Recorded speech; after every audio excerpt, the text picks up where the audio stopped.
All right. What's up, Red Faction? So today, this just dropped actually, or I just saw that it dropped. I don't know why it always says an hour ago, and then if you check around that time, it's like not an hour ago. But today we are going to be reading the Dev Insights Season 22 Abilities and Armor Changes preview. Now, there's a lot of stuff going on in the Destiny community that everyone's covering. They're talking about lack of PvP content, lack of this, lack of that, the whole thing that happened over this last weekend, state of the game, all that stuff. Um, so hopefully, this is like going to give us more of a reason as to why. I think because, and I guess this kind of makes sense as well. When we're looking at when people are talking about lack of content, I think it's just because a lot of it is they're working they spent all this time working on these new game modes that they're trying to bring in, that's where their focus was, so it leads to having less um, PvP content. um, at least that's just my opinion. At least I'm not a big PvP guy. I do play it and everything. um, I think these modes that we're going to be getting kind of give us a reason as to we have the why there's been such a lack of content. It's because they're trying to bring in modes, trying to bring in new maps, while also working on so many other things. But let's read this. Exotic Armor. In Season 22, we will be rolling out the second wave of changes to Exotic Armor, following up on the first wave of changes that went out at the start of Season 21. We settled on one primary goal for this balance pass: bolster underused exotics. We took a look at several exotics that weren't seeing a lot of usage in any game mode and targeted those for buffs around this time. In the process of doing so, we identified that a few previously changed exotics needed further tweaks across the board. These changes are largely positive and should make exotics more useful and more powerful. With that goal in mind, here are the changes we are making. Please note that unless otherwise specified, the following changes will leave the rest of the exotics benefits intact. So, let's start with hunters, because y'all are like everywhere. Um, with Knucklehead Radar, the functionality of the Foe Tracer exotic helmet has been completely removed from that exotic, and it's been added to Knucklehead Radar on top of its current benefits. So let's see. Do I even have a Foe Tracer? I have to look at them. Hold up.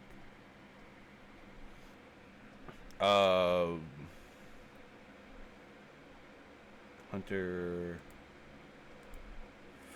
Foe Tracer. Okay, here it is. So visually marked targets deals more damage to low health marked targets and provides a small benefit to airborne effectiveness across all stats. This is being added to Knucklehead Radar on top of whatever. So provides radar when you're aiming, enhances your radar resolution when crouched. So basically, now if you're crouched and you're aiming, you'll have a radar. But now, when you shoot someone and they get low, you'll do more damage to lower health targets. So now you have a better radar, and you can mark the targets, and you get the stats of a better airborne effectiveness. Okay. So now what is Foe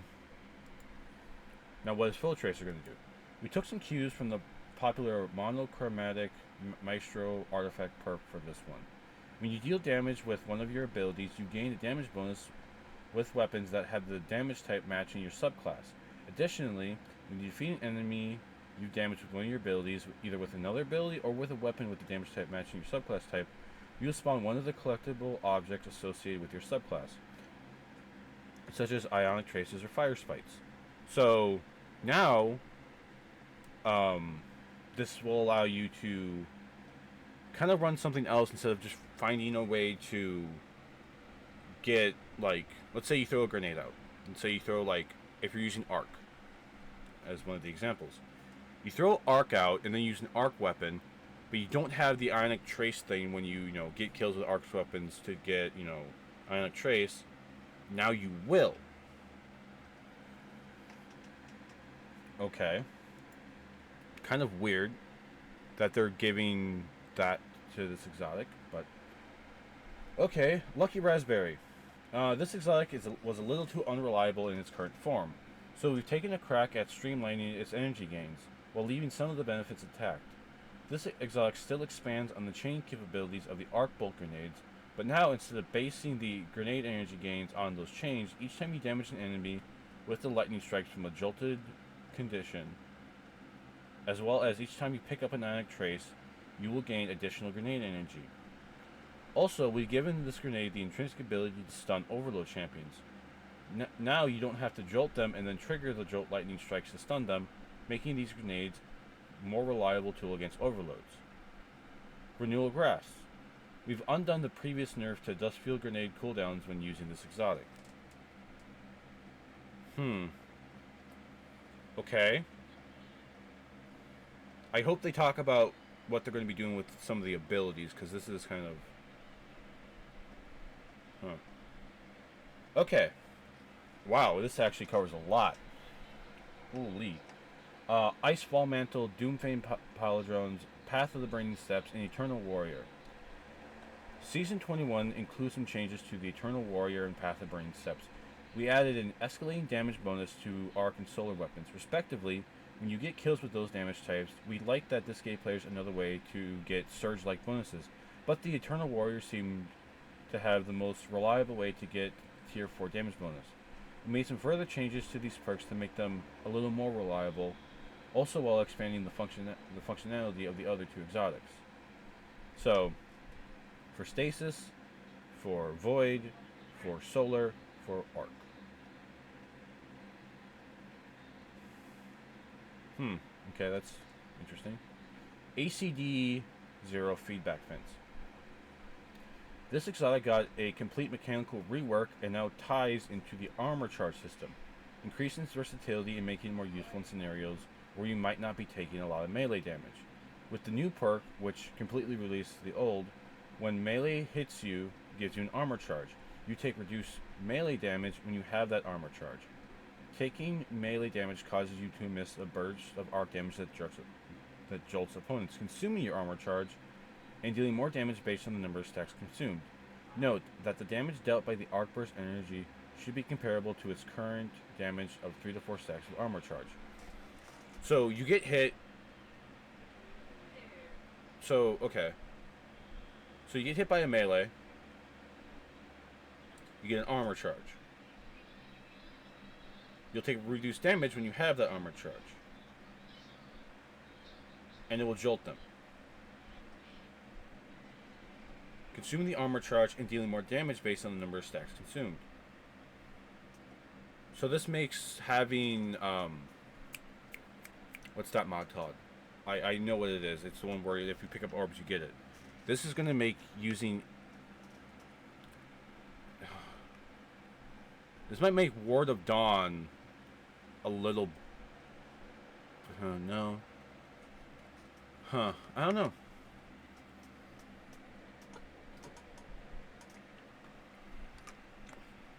I don't know how to feel about this one. Because ACG feedback's like when you do get hit by, you're like, what the heck? What killed me? But I don't know how I'm going to feel about using this. You're going to have to test it and see. Hollow Fireheart. This exotic often stands in the shadow of the more ubiquitous Heart of Innermost Light. To remedy that, we removed its base energy to solar abilities and replaced it with a perk that lets you build more into sunspots. We think you'll be seeing many more sunspots on the battlefield as a result. As for the perk, that will greatly increase your ability regen energy when your super's fully charged. We left that as it is. So instead of it being more just for solar abilities, it's going to be more for when you make sunspots.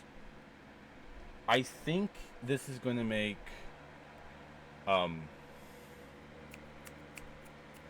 the Burning Maul probably a little better. As for the perk, that greatly increases your ability and super's fully charged. We left that as it is. So, okay, so no, it's basically... So basically, it's anything that allows you to create sunspots. Okay, this is where we're going to get into the Warlocks. Okay. Acrostic Verse. We've added 2 more pieces of functionality to this exotic. When you blink, the enemies near you, when you reappear, will be volatile. You can then leap away, triggering a series of explosions when you fire upon them. Additionally, when you're using the Nova Warp Super, the Dark Blink ability no longer consumes super energy. What? Hold on. What?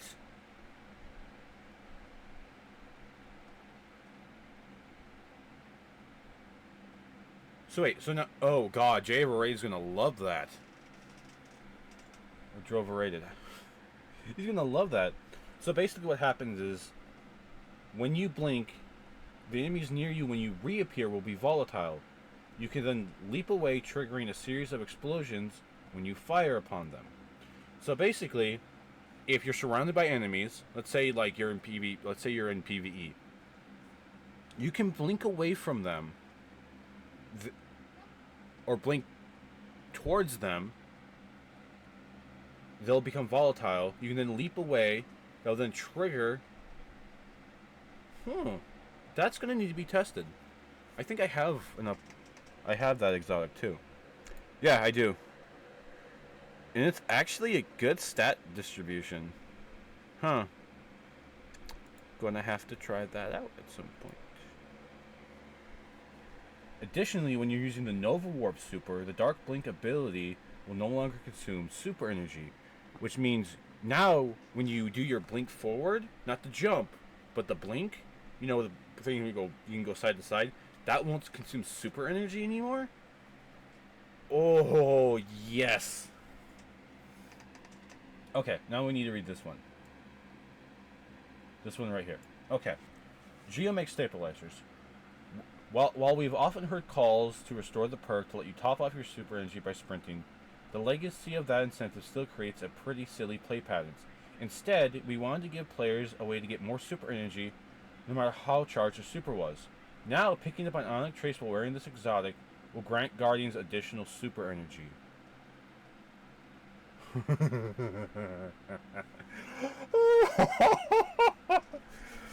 Okay. I mean, yes, please.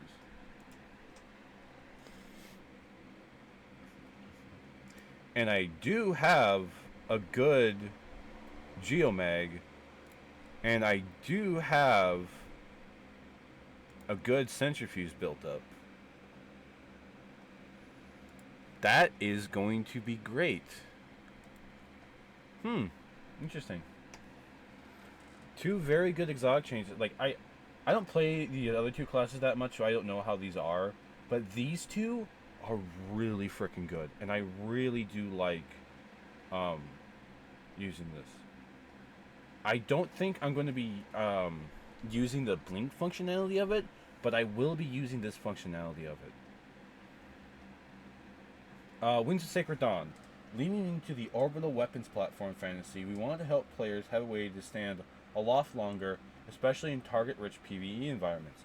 Typically, reloading was the main cause for the float to end. This exotic now automatically reloads solar weapons, including the weapon you're holding from reserves, each time you get a kill while aiming down sights. Try this out with Xeno. No.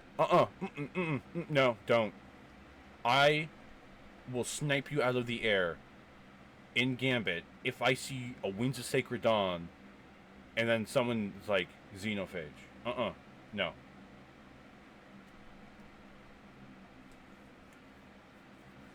So this is basically saying, okay, so if you're in Gambit, you invade with Xenophage, and you're using Winds of Sacred Dawn, you're just basically an orbital frickin' cannon.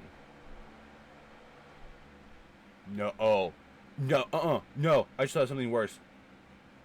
Eyes of Tomorrow. Or Gjallarhorn. Automatic reload in the air. You're getting sniped. No. If I see any Winds of Sacred Dawn in Gambit next season, I will literally pull my sniper out and look at you and take your head off. No. Okay. Winter's Guile. Due to the nature of the Stasis Warlock's exotic melee, this exotic was previously a disappointing choice for that subclass. We've added a new perk to this one, specifically for when you're playing your Stasis subclass. Combatants now encased by your Penumbral Blast melee will automatically shatter after a short delay. Okay. As with any changes we make, we're going to be watching the data and your feedback carefully. We also may need to make additional tuning changes accordingly. We're already working on the next round of exotic tuning for future seasons, so stay tuned. So, I think this is going to be great. This is going to be great. This is going to be annoying. And this... okay.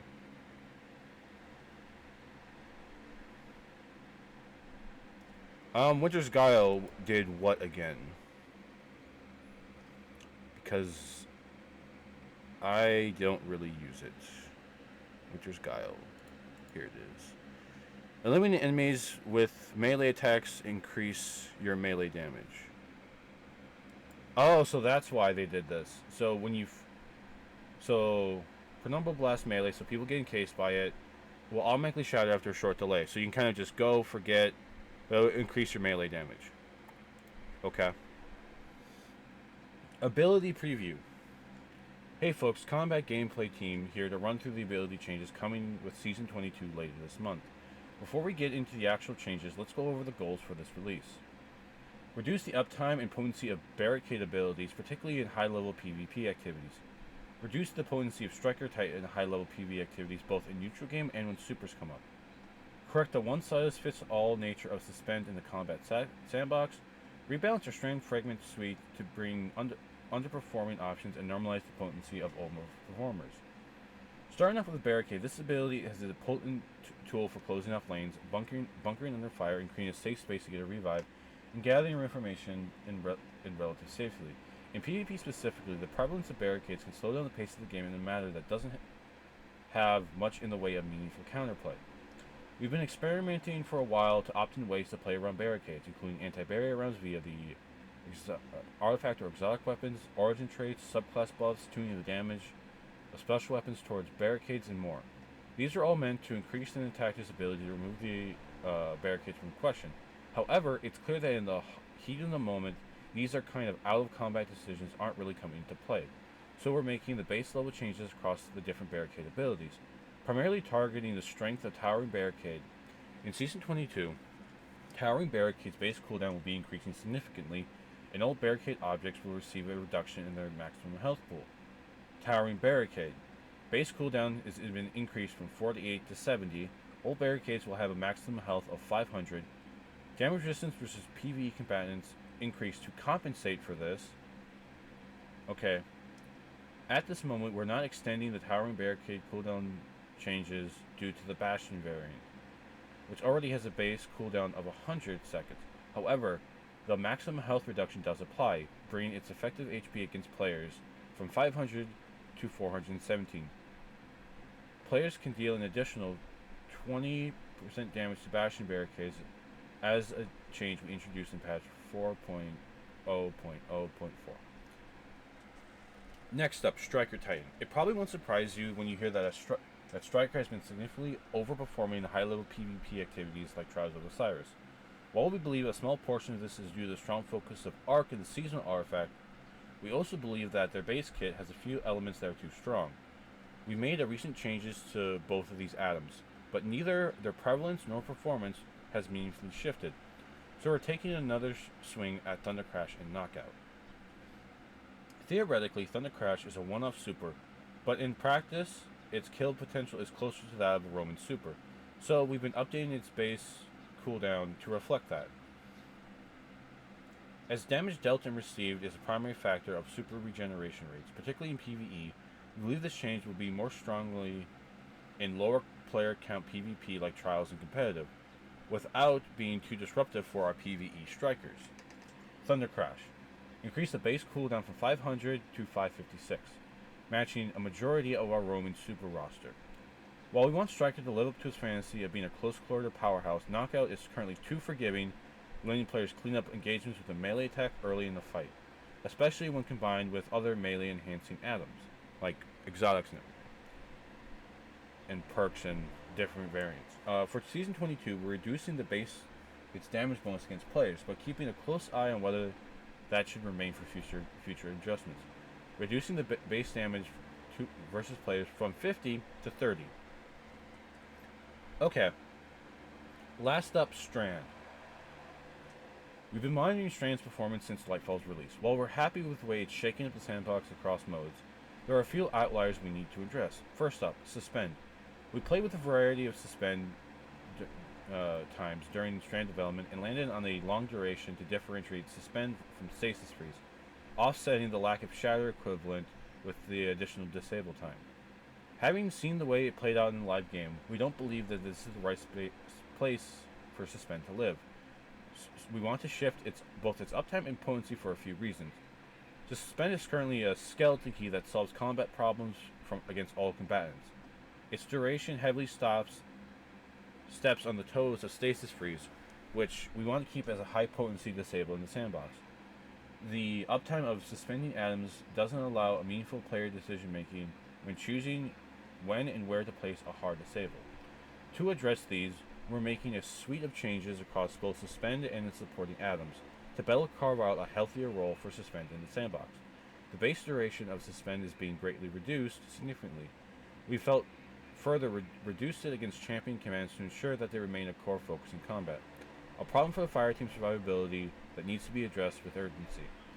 We're also reducing the energy regeneration granted by Thread of Mind and Thread of Generation. We don't believe the ability uptime these two fragments grant to suspending atoms is healthy for the sandbox. So, reduce base suspend duration versus non-champion PvE combatants from 8 seconds to 5 seconds. Thread of Continuity now extends its duration to 7 seconds, down from 12. Reduce the base suspend duration versus champion commands from 8 seconds to 3 seconds, 4 seconds with Thread of Continuity. Increase the snap damage dealt to suspend bosses combatants by 67%. So it's getting a damage increase, but the cooldowns are going down. Okay. Now for Thread of Generation. Overall, the energy per damage event against PvE combatants is about... Okay, so they reduced the overall energy gain per damage event against PvE combatants by 20. Rebalance the energy gain multiplier across primary weapon archetypes. We wanted to bring the energy gains for dealing damage with precision weapons and fully automatic weapons closer together. Overall, we reduced the efficiency of fully automatic primary weapons, increased its potency for precision primary weapons to compensate. So, okay. So now if you use any precision-based weapons like scouts, hand cannons, you'll get more energy than when you use like an auto rifle or a submachine gun. So, in combination with the changes to Suspend, we wanted to shift some of the potency to other Strand atoms to allow more diverse options for Strand users. In particular, we're increasing the power of Thread Lanes and Sever in PvE, and increasing the availability of Tangles across all modes. Are you sure you want to do that, Bungie? Thread Lanes increase the Thread Lane damage versus PvE commands to 30%. Tangles reduce the Tangle creation cooldown from 15 to 12. Sever. PvE commands affected by Sever now have their outgoing damage reduced by 40 to 30%. So basically, Warlocks, get your Swarmers on.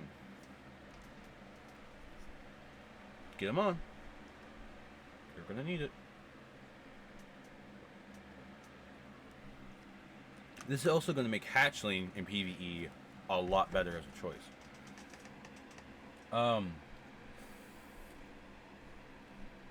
Now, the Threadrunner's Silkstrike Super is a bit too unforgiving in the live game, particularly in PvP, so we made some small changes to improve its usability.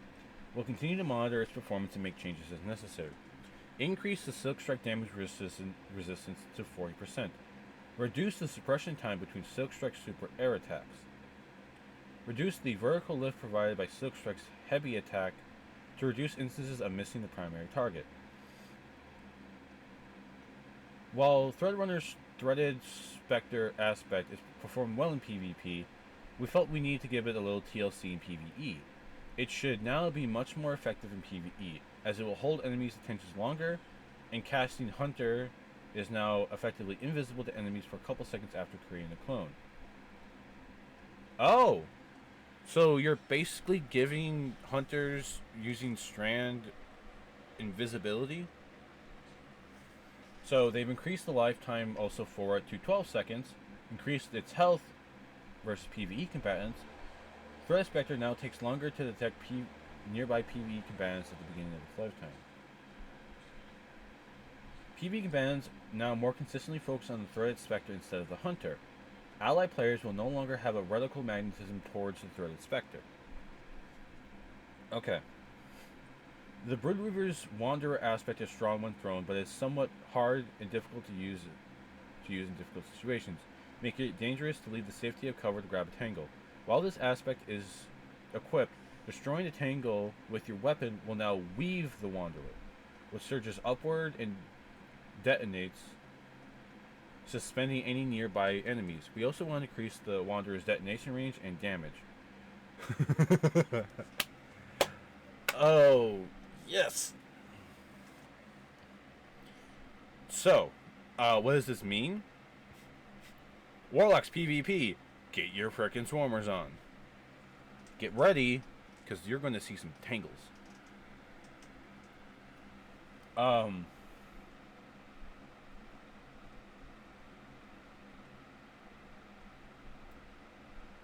Okay.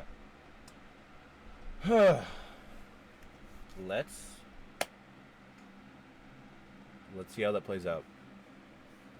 So basically what they're saying now is oh, that's actually going to make a couple things very interesting. So now for with a warlock that has the Wanderer aspect on, instead of having to go and grab it to throw it to get it, you can now shoot it with your weapon. It will surge upward, detonate, suspend any enemies nearby it, and they're increasing its damage and the detonation range. Now, if they're like 7 meters versus PvE combatants, they'll do it. I think it might still be 6 for PvP.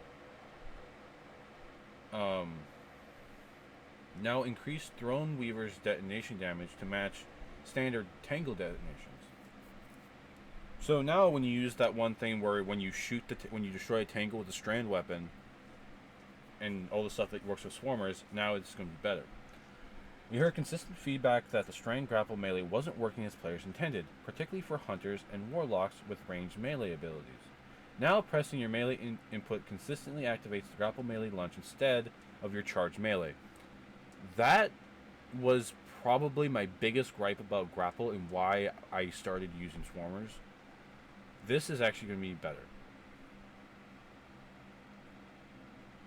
Grapple melee will always take priority while active, regardless of whether or not the target is within range. So what this means is, if you grapple, you are more likely going to be able to hit an enemy with the grapple melee instead of wasting like your throwing kunai or your arcane needles. That might bring my necrotic grips back. As mentioned above, while we're sifting some of the power suspend and other strand atoms, we took the opportunity to make some of the strand fragments that corresponding to threadlings and several more attractive perks. We also made a small change to increase the ease of use of Thread of Wisdom. Oh, yes. Thread of Propagation will now give 10 strength. Thread of Continuity no longer grants 10 strength. Thread of Wisdom no longer requires a precision kill to activate. Thread of Isolation reduce the number of precision hits required to activate by an average of 30%, varies on weapon archetype. Thread of Rebirth. The number of created threadlings will now increase based on the tier of the defeated target. So, for minor combatants, it will do 1. For elite combatants or players, it will do 2. For bosses, champions, or mini-boss combatants, it will be 3.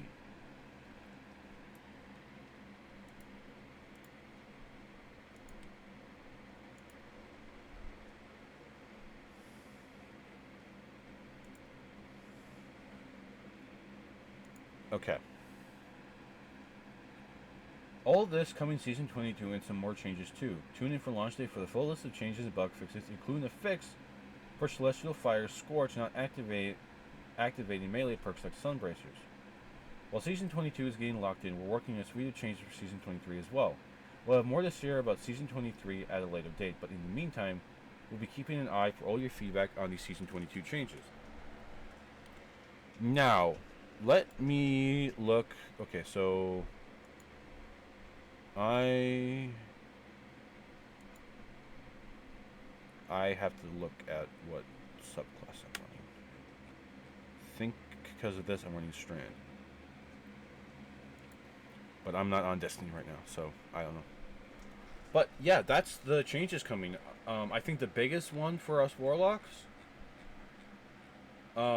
Geomegs and this. This is kind of minor. It's just going to be annoying. This is okay. And then Thread Warlocks,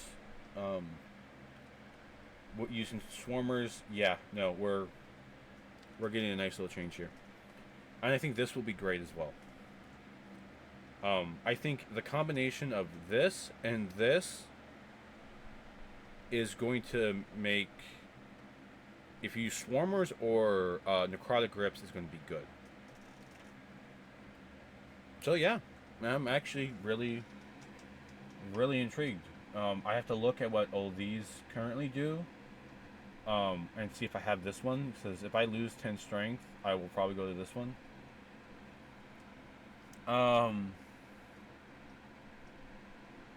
No longer requires a precision kill to activate. Okay, just get a kill, basically. And reduce the number of precision hits required to activate this at a range of 30%, depending on the weapon archetype. I kind of want to see what gets the maximum one, because that will lead to what I kind of use there. For this one, I think I'm going to like it. I have to read what Rebirth does, but yeah, with that being said, Red Faction, I hope you have fun. I hope you enjoyed watching this video. Hear me read this damn freaking thing. I will see you guys on the 20th, is the next available day that I'll be able to stream. Any other changes that happen, I will definitely make sure to get a video up for you guys. But with that being said, everyone, I will see you next time. Order, you know what to do. Have fun.